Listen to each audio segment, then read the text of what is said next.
So yesterday I talked about one of the most corrosive forces overtaking our society.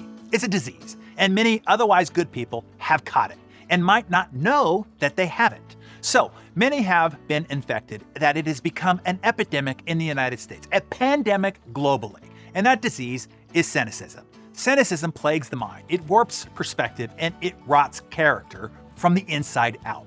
You may not always see it on the outside, but it is eating away on the inside.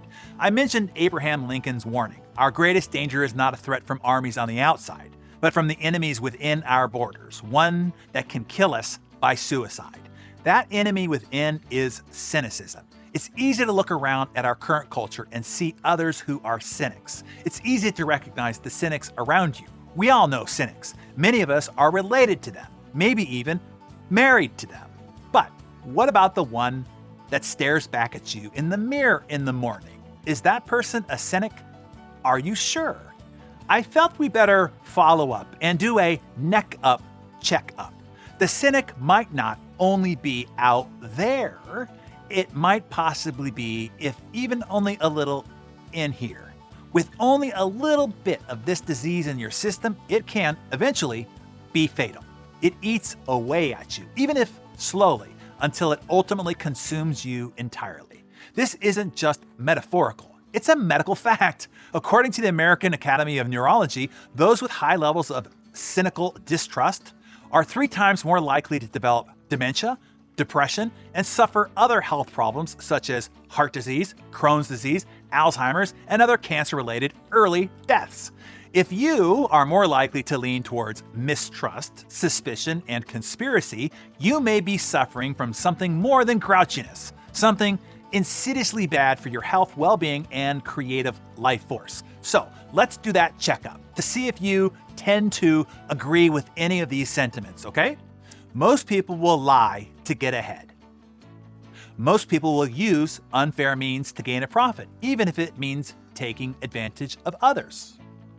It's safer to trust nobody. See if you recognize any of these behaviors.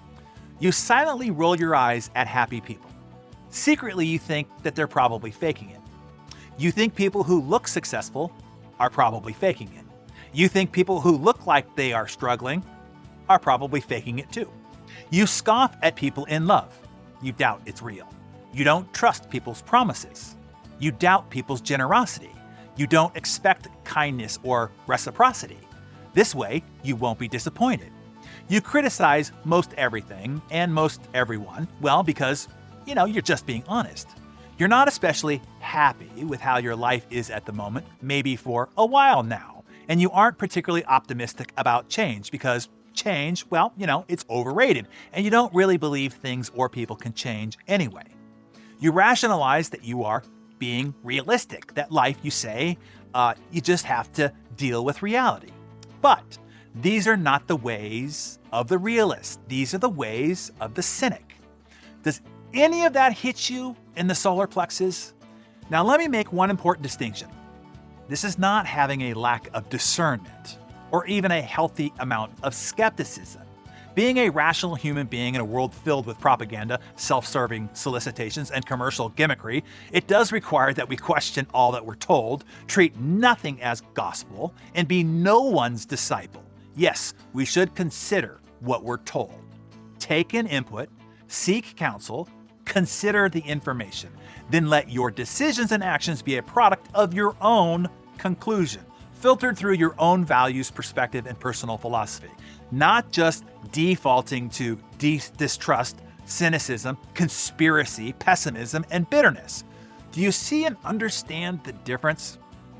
Look, in a human sense, we've all been cynical at some times in our lives, depending on our losses, disappointments, letdowns, and showdowns. We've all felt the sting of rejection, the radiating grief of failure, and the crush of humiliation and shame on our chest.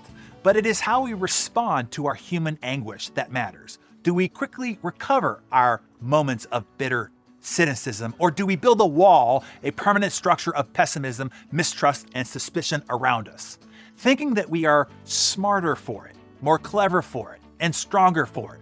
But that wall constructed of cynicism will only leave you lonely, despondent, and maybe, as science has now proven, demented because of it.